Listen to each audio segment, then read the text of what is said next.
A pedra que os pedreiros rejeitaram tornou-se agora a pedra angular. Esta pedra viva, verdadeira, que nós sabemos, irmãos e irmãs, é o Cristo Jesus ressuscitado, presente no meio de nós. E é em nome de Jesus Cristo que todas as coisas devem ser feitas a partir de então. Nós não podemos prescindir de Cristo no nosso caminho, nas nossas escolhas. E é a partir deste ponto que eu quero conduzir nesta noite a nossa reflexão, para nos ajudar um pouquinho a perceber o modo como temos vivido também a nossa vida. Primeira palavrinha que eu trago para nós nesta noite é a palavra experiência. Todos nós, um dia, tivemos a experiência de um encontro profundo com Cristo. Te proponho a relembrar neste momento como foi este teu chamado, esta tua primeira experiência. Queira Deus que você tenha escutado as coisas de Deus quando ainda era muito criança. Quantos de nós que se lembra, com muita saudade até, de quando ainda bem pequenininho, os pais juntavam as mãozinhas e diziam assim, vamos rezar. E ali começava a rezar o Santo Anjo, ensinava a fazer o sinal da cruz. Uma primeira experiência de um encontro, aonde nós experimentamos o Senhor na nossa vida, no nosso cotidiano, diante daquilo que faz parte do nosso dia a dia. Olhamos agora, por exemplo, Pedro e alguns dos discípulos. Eram pescadores, eram homens, tinham uma família, uma casa, uma profissão.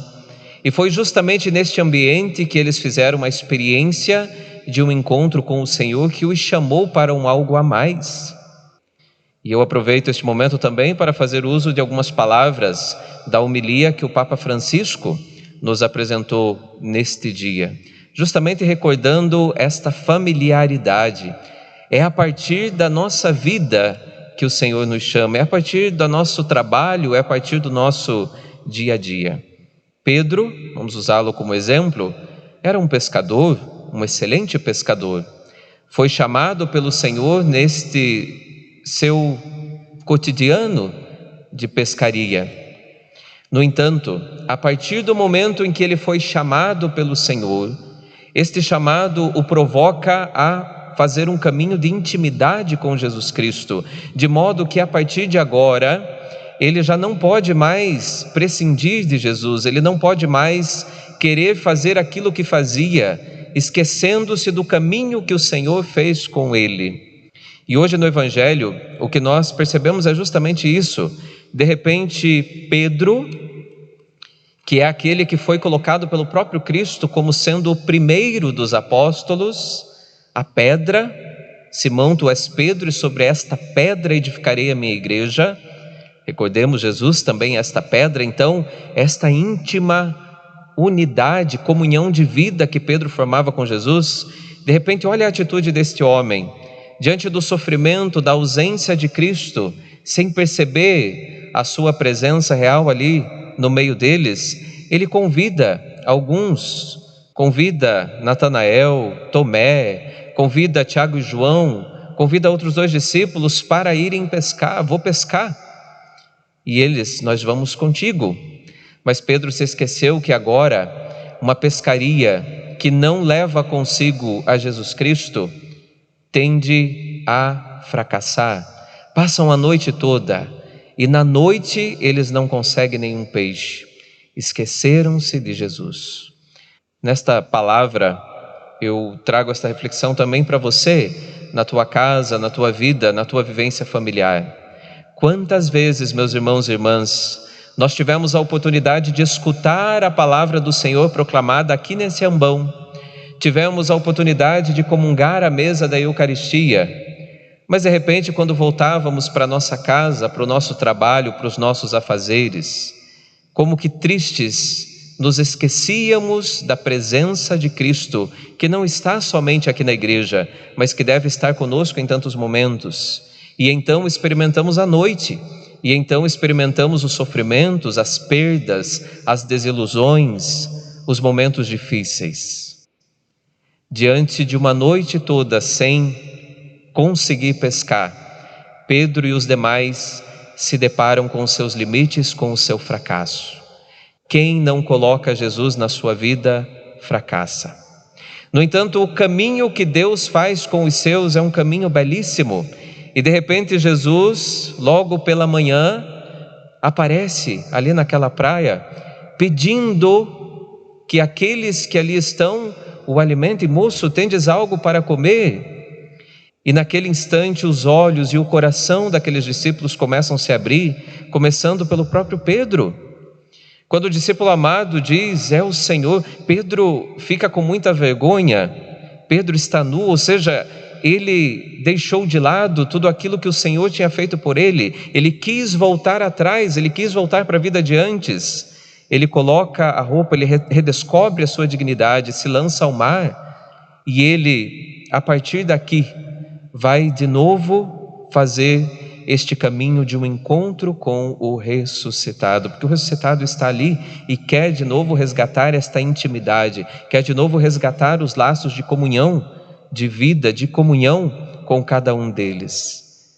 A partir daqui, eles começam novamente a escutar a voz do Senhor: lançai as redes à direita da barca e encontrareis o peixe. E escutando a palavra eles lançam, e aqui a palavra de Deus hoje vai nos dizer, pescam 153 grandes peixes.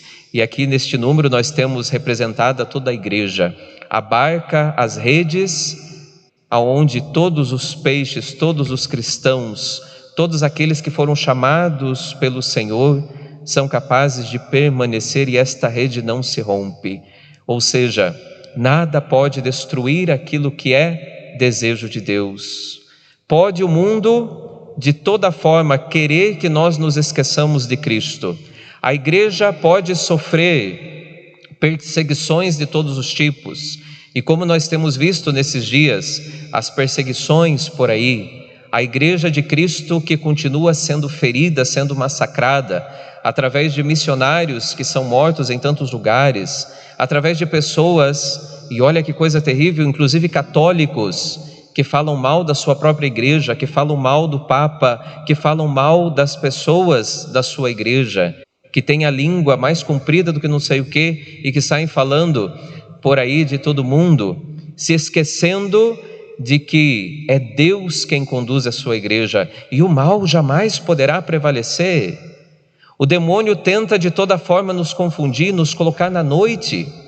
Basta ver, diante desta pandemia agora da Covid-19, o demônio agindo em membros do Supremo Tribunal Federal para querer de novo trazer à tona a questão do aborto. O demônio querendo que se legalize o aborto. Ah, mas é por um bem, é porque a mulher sofre, mas é uma anencéfalo, não vai viver muito. Mas é um ser humano que está sendo gerado no ventre desta mulher. É alguém constituído em dignidade, e a vida pertence a Deus. Quem é você, quem somos nós para dizer quem deve viver, quem deve morrer? Aí nós vemos o governo agora querendo que todo mundo se proteja a vida desses, proteja a vida dos mais idosos, mas de repente está querendo legalizar a morte de crianças no ventre da mãe. Que absurdo isso! Isso é destruir o plano de Deus, isso é ferir o coração do próprio Deus. O demônio vai agindo e vai contaminando e vai manchando os corações, querendo dizer, nós não precisamos da palavra de Deus, nós não precisamos daquilo que a igreja diz. O que é a igreja? O que significa aquilo que a igreja está dizendo? Nós temos que escutar a voz da mulher, que tem o direito sobre o seu próprio corpo, tudo bem? Mas quem está sendo gerado no ventre da mulher não é corpo dela, é um outro ser humano, então ela não tem direito sobre a vida desta criança. São coisas muito sérias, meus irmãos e irmãs, e que às vezes nós vamos percebendo acontecendo por ali, por aqui, né? E tantas outras coisas que estão aí nos bastidores, querendo destruir o plano de Deus. A igreja permanecerá firme, e você que é cristão católico, cuidado com o que você tem compartilhado nas redes sociais, cuidado com aquilo que você tem comentado, porque você pode estar sendo um contra-testemunho e pode estar novamente se esquecendo de Cristo na tua vida. Depois não reclame se vier os sofrimentos, se vier as situações de desespero, se as noites forem maiores do que o dia na tua vida, porque é uma escolha tua. É tão triste quando a gente abre as redes sociais e só vemos coisas ruins, só vemos brigas, discussões, conflitos, pessoas que estão negando a sua própria fé, negando a sua identidade. Olhemos o exemplo hoje de Pedro e de João. Diante dos sumos sacerdotes, das autoridades, dos anciãos, do povo, eles não negam a Jesus Cristo. Muito pelo contrário, eles dizem: é no nome de Jesus Cristo que nós fizemos essas curas, estes sinais, nós não estamos sozinhos. Pedro, a partir daquele momento em que de novo redescobre a presença do ressuscitado, torna-se um verdadeiro evangelizador, testemunha da vida. É o Senhor, e é com este Senhor que depois eles vão partilhar, é com este Senhor que eles vão depois comer ali os peixes, os pães. É na familiaridade com este Senhor que eles vão viver a sua vida. Que Deus nos ajude, irmãos e irmãs, e nós vamos, neste final de semana, trazer em outros momentos, nas homilias, para colocar no altar do Senhor, essas reflexões sobre temas que são tão importantes e que nós temos que cuidar muito, sobretudo a defesa e o valor da dignidade da vida nestes dias e nestes tempos, para que você, como católico, como cristão, não seja frouxo no teu jeito de viver a fé, não seja covarde, mas testemunhe, anuncie a tua fé, reconheça que Jesus Cristo é o centro da tua vida e tudo aquilo que você vive, tudo aquilo que você faz, você deve fazer em nome de Jesus Cristo, escutando a sua palavra, partilhando com Ele. Quem vive na familiaridade, como recorda o Papa Francisco, não tem medo, não volta atrás, não recua diante dos perigos e perseguições, mas testemunha a sua fé.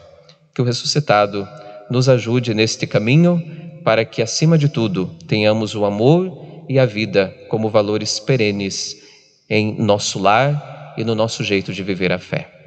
Louvado seja nosso Senhor Jesus Cristo, para sempre seja louvado. E eu te convido a colocar